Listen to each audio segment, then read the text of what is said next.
Hello,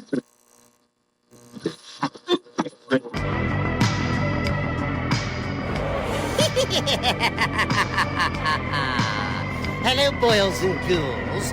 You are now tuned in to PVD Horror Podcast. Pleasant screams.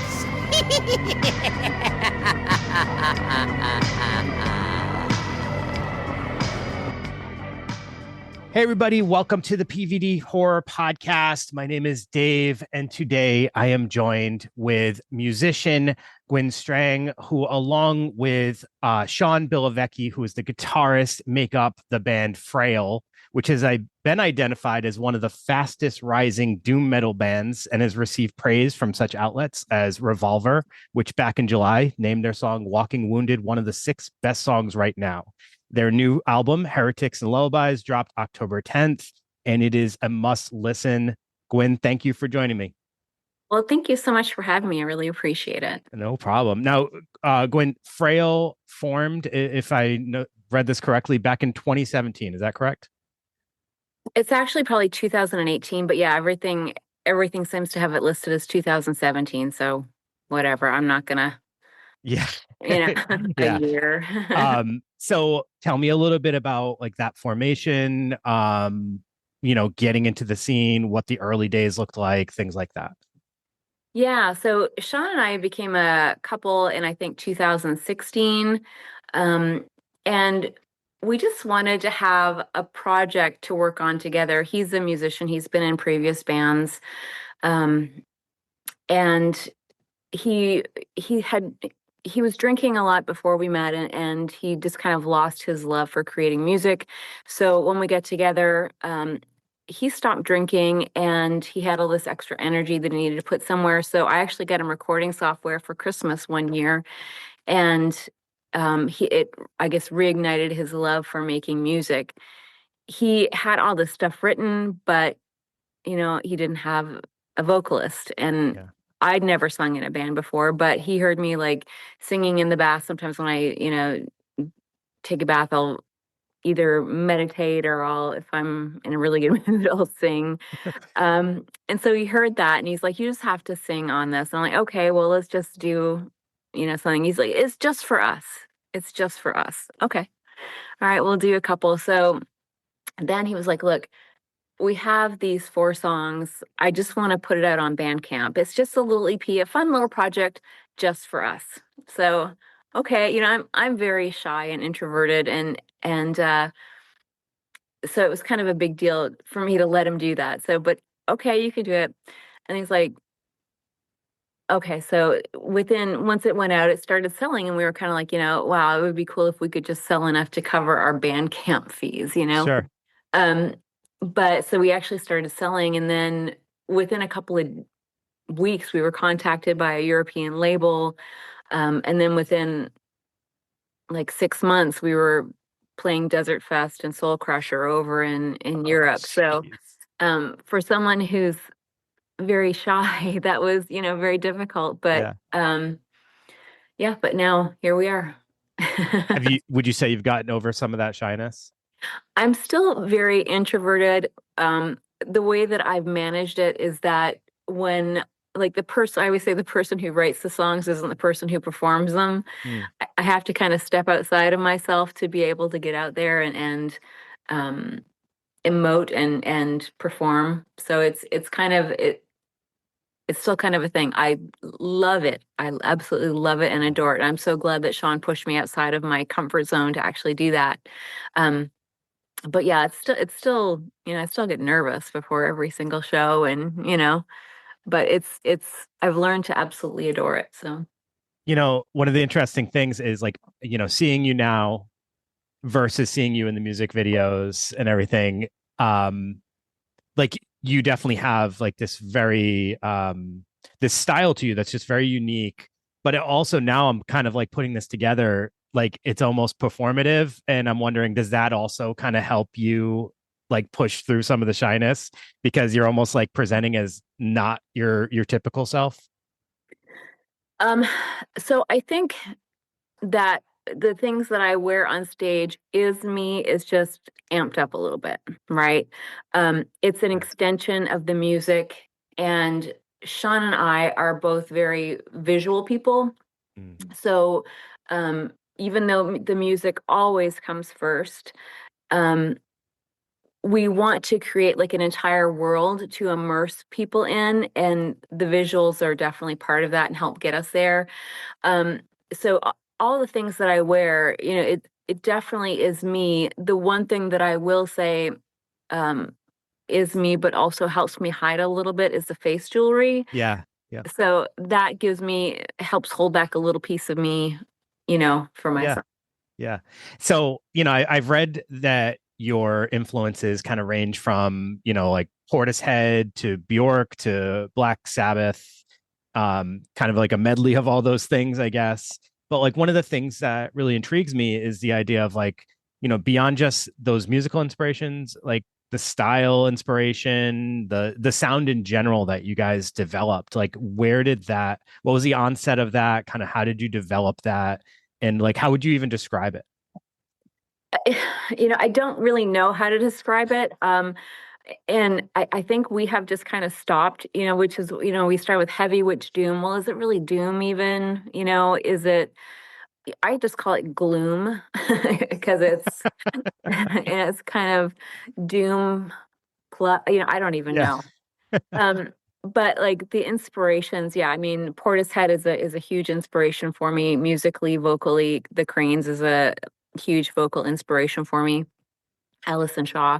But I think the visual stuff, there's inspiration everywhere, and you just have to look for it. Now, some people get so caught up in their day to day that they can't, look at the roses and you smell the roses kind of thing. So, but I think that if you're an artist, it's your job to find those little pieces of inspiration everywhere you possibly can. So, just from even the art gallery here to Pinterest, wherever, just find it, make it your job to go out and find that.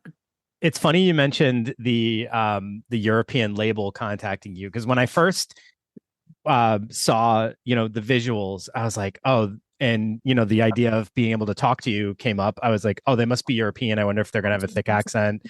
And then I read Cleveland-based doom metal band, and I was like, that is not what I was expecting at all. What's the scene like in Cleveland right now? Is it very European, or was that just totally false on my end? The Cleveland scene, like the people come out to support their local bands, right? Yeah. So it is very much that, but it's not a rip roaring scene, like we get passed over a lot by the big bands. I don't know why, but yeah, I mean it's an interesting place, but I do think that where Sean and I come from, as far as creating something, is we're both internal, and so any little pieces of information, I don't know if it's like ADHD or what it is, but all these things come in, and then we have to like express it. So I don't think that that's an external thing. I think it's more of an internal thing, Yeah. You said a lot of the bigger bands kind of overlook. Would you say the Cleveland scene in general, or? Yeah. So like we get bypassed by, and people will play Detroit, they'll play, but they won't come here. And I don't know. I mean, we have some pretty good larger venues, but it's just not somewhere that people want to go, I guess. Yeah. Well, it's interesting because I'm in Rhode Island, obviously a very small state, but I feel like our local music scene is always, and our art scene is huge. But yeah, I guess for years we kind of suffered from the same thing. Like a lot of the larger acts would overlook it to go to like Boston, which, obviously we can just drive like an hour to Boston, not a big deal, but still it's nice to have things in your state, in your area, in your city. So yeah, but it's nice to also be able to like create and build the scene that you want. So I guess that's kind of where you guys play a part in that, like building up the scene, right? Yeah, it's it's one of those, we don't play here that often. And I don't know I don't know why. I think it just kind of happens that way. Like we have very big booking agents, and we're still kind of a smaller band, but we, we get told where to go, right? Yeah. So here's your routing, go. Yeah.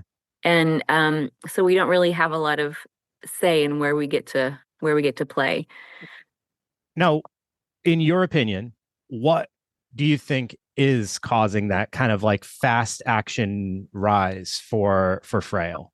Like, what do you think the draw is? What do you think is like pushing some of that? I have no idea, but I am very I thankful love that. for it.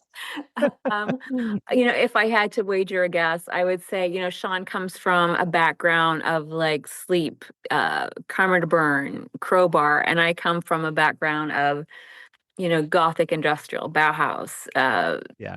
like stuff like that. So, and we write our pieces separately, right? So he'll write a riff, and then I'll come in and I'll create a vocal sketch over top. And then we'll kind of decide, he has a library of hundreds and hundreds of riffs. And so we'll go through those and we'll decide which ones we want to flesh out a little bit. And then whatever ones we decide we want to flesh out, then we'll go through and we'll pick the ones that we actually want to demo. But everything we do is completely separate. And I think that's what keeps it so clean, I guess, because I do feel like if we tried to collaborate and, write something together in the same room together, I feel like it would just be a muddy version of what we have now. Sure. It is interesting listening to your albums. I would have assumed you had been established for like a long period of time. Like you said, it's clean. And it just has something to it that makes you feel like, oh, this must have been around for a while. Like this can't be only their second album now. Or when I was listening to the first album, like this can't be your first album, your debut album.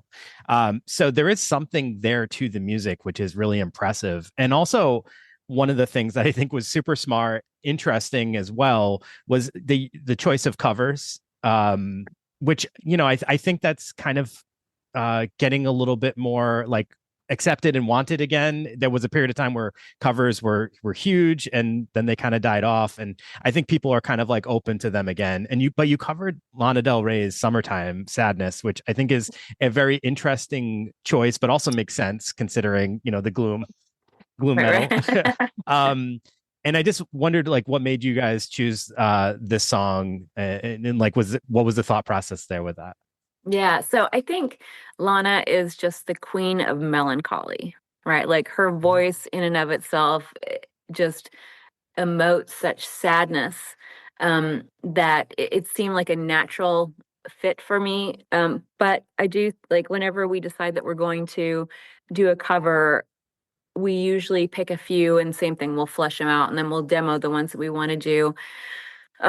There were only a couple of things in Summertime that after we demoed it, we decided that we needed to change. And then we sent it to our producer, Aaron Chaparian, and he added that pause and the breath before going into the chorus.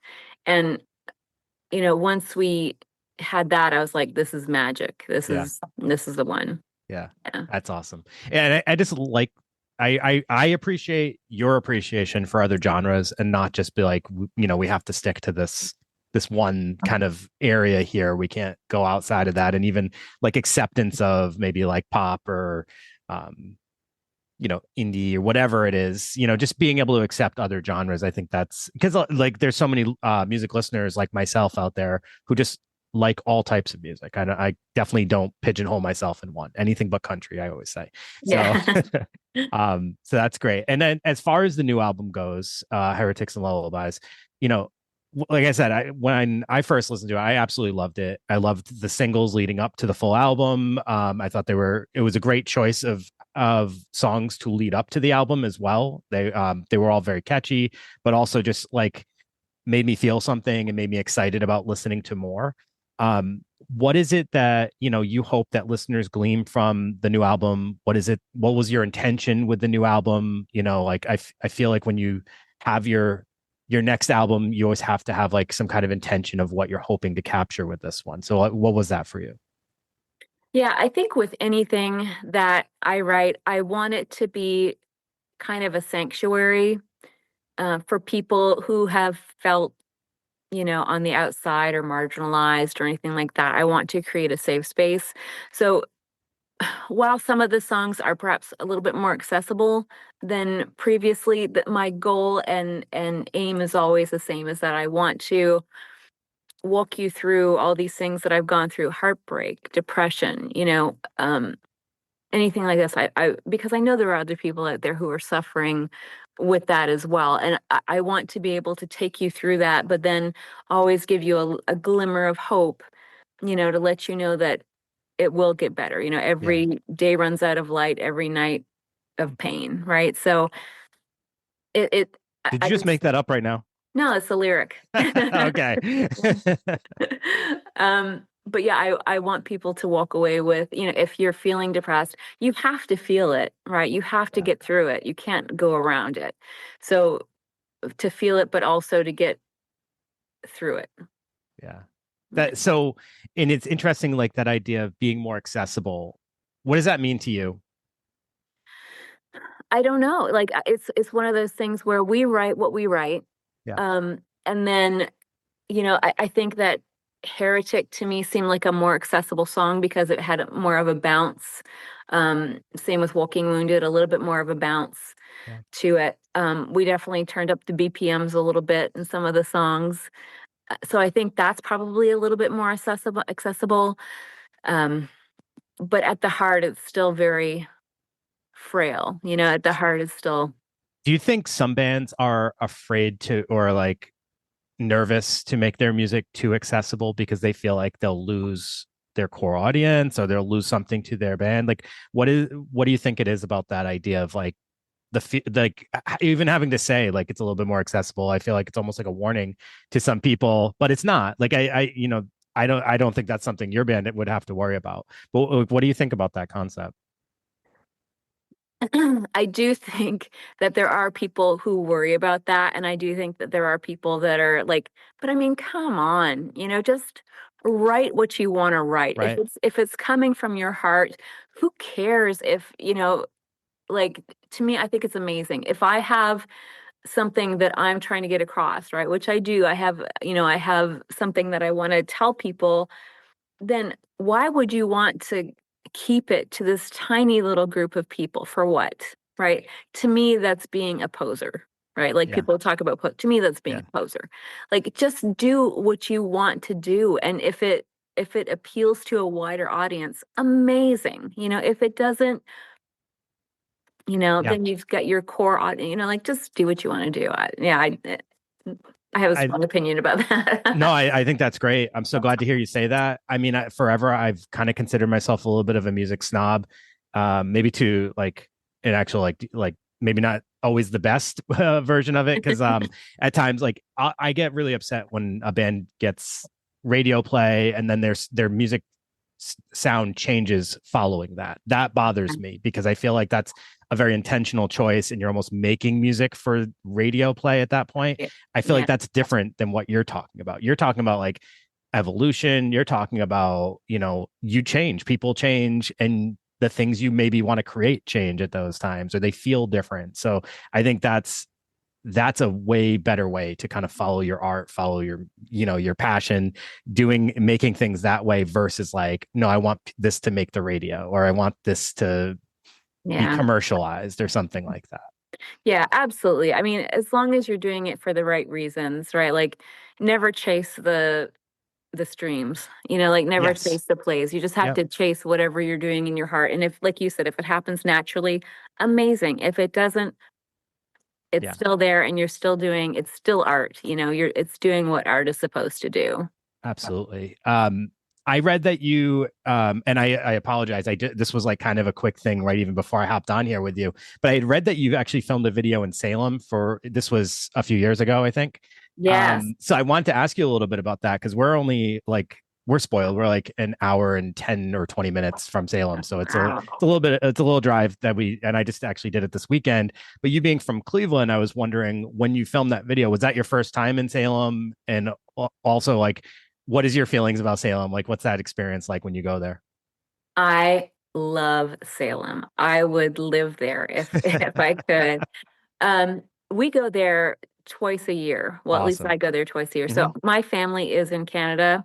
Okay. They're in New Brunswick. So to go home, we have to drive, right through. So we take a half hour bypass and get to Salem Yeah. and then continue on our way the next day or 2 days after. So I absolutely adore it there. I mean, it just has, oh, here comes my cat. It has such a great feeling. And even though, you know, horrific things happen there, it still has, I think they've really turned it around and turned it into a positive thing, Yeah. where you walk there and the energy is just amazing. Yeah. It's this excitement. It's shared love for all things kind of dark, kind of macabre, but also like you said, you're also kind of honoring something that happened, like this historic event that impacted so many people at the time. And Right. Salem's just one place where that occurred, but it's obviously one of the most notable, Infamous. Yeah. infamous ones. Yeah, absolutely. And you go and you take a look at all the areas, where all this stuff happened. But yeah, we filmed a video in front of, well, it started in front of the witch house. Yeah. With a girl roller skating. So we thought it was kind of big middle finger, to what happened there so many years ago. Yeah. That witch house is probably like one of the most visually, I don't know. There's just something when you look at it, you're like, oh my goodness, that is like such a beautiful but dark, like just scene when I mean, obviously when it doesn't have 100 tourists in front of it, right? Right. Like right now, this month is the worst. Like going to Salem right now in October is horrible. But outside of that, if you go off season, it's like it's such a great scene there. Yeah, absolutely. And when we went, we were actually really lucky. And I think we were the only ones around that area. So we got a very clean, clear shot of, her. So it was amazing. You are currently sharing the camera with one of the most regal and beautiful cats I have seen in a while. That is absolutely adorable. I know you had mentioned before we started recording, you and Sean are both big horror movie fans. Yes. All right, and that's right on brand with us, obviously, here at PVD Horror. So I was going to ask you, what are some of the types of films you like? Are there certain subgenres of horror that you kind of gravitate to? I mean, anything vampires, Oh, okay. I love vampire movies. Years and years ago, gosh, it has to be 20 plus years ago, that Blue Moon, do you know Blue Moon? Mm-hmm. They released the Subspecies movie. I think it was a trilogy. I could be wrong, but that has to be among my favorite horror movies. Those kind of intentionally bad, like, Yes. yeah, and Night of the Demons is another one. Oh, okay. Yeah. Yeah. I adore. I actually, it's funny. I watch Real Housewives of Beverly Hills. Yeah. I know, but the actor from Night of the Demons, she showed up on one of those TV shows as a pet psychic. Yes, Amelia Kincaid. Yeah. Yeah, she is a pet psychic. Yes. Yep. I thought it was crazy. She's actually been on our podcast and we had a whole conversation with her about that, Wow. which is amazing. And also it's funny because you mentioned Subspecies, and we had the creator Ted Nicolau on our show as well. He's been on a couple of times. They've recently had released, I think there's a fourth one. I think it's the fourth one. Bloodstone, if I remember correctly, but that came out last year or the year before. I can't remember. All right. So another question I want to ask you specifically about horror movies is rock and roll horror movies. Do you have any that kind of come to your head as films that you feel have captured the art of metal or rock and roll very well? I'm trying to think. I've got a visual in my head of one, but I don't remember the name. I'll give you a couple of examples. Like Trick or Treat was one. I think Ozzy and Gene Simmons made appearances in that. That was back in like 1986, I think. And then there was Black Roses was another one. I don't know if you've seen that. I've There's seen this that one. horrible but so fun one called Hard Rock Zombies, which I highly recommend everybody watch. Okay. But yeah, and Deathgasm was a more recent one. I don't know if you've seen any of those. I saw the one with Gene Simmons and Okay, yeah, yeah. So I mean that was it was a zillion years ago, like you said. yeah. But, I mean, anything where you can marry the two is going to be a good flip. Absolutely. So I highly recommend if you get a chance. Deathgasm is a super fun one. It's like a horror comedy, and it's more recent, and they just came out with a sequel. But actually, one of the things I wanted to say before I wrap up is, are you familiar with the movie Hellbender by any chance? That I am not. No. Okay. The reason why I bring that up is it's a family that created that, where they're friends of ours, the Addams Family. I think it's on Shudder, might be streaming a couple other places. But the family also makes music for their films. So they've made about 4 or 5 films now, and their music is very reminiscent of like some of this style of yours. Like I would say Gloom would be something that also would probably represent their music. So I was going to actually suggest or recommend, if you weren't familiar, definitely check out Hellbender. That's the name of the band that they in their film. I think that you would actually dig that because like I said, it's the daughter is the lead vocalist and the dad and the mom are guitar and drums. So it's a really cool little outfit, and then they're making indie horror as well. So it's just an amazing family. Amazing. Sean and I always talk about making a movie, and we actually thought that we wanted to, like, on the last album we were like, we should do like a series of videos that if you watch them all together it would be like a horror movie. Yes. But we thought about it, and we thought, like, we watched, gosh, there was like Beyonce tried to do something like that and it wasn't good, and we're like, if Sure. Beyonce can't do it, then yeah, what makes us think we can? There was an interesting kind of concept like that, but not like separate videos, but like the band Boy Harsher had released, and I forget if it was like 20 or so minutes of basically this storyline with their music playing throughout, and that was really cool. I could totally picture you guys doing that. I hope you guys actually do something like that. That would be amazing. I would love to. I like the idea, like you said, of a shorter version, but yeah, it was something that we would definitely love to get into. So maybe coming up. I hope so. Gwyn, thank you so much for joining me. This was a very interesting and enjoyable conversation. I really appreciate you taking the time. Well, thank you so much for having me. I mean, things like this mean so much to bands like us. So thank you. Appreciate that. Everybody, make sure you check out Heretics and Lullabies, available now. Oh, actually, tell people where to find you and a website, all that good stuff.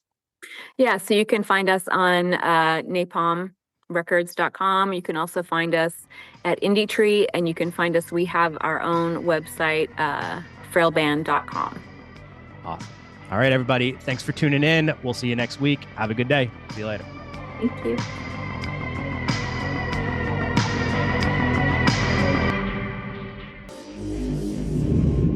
Game over.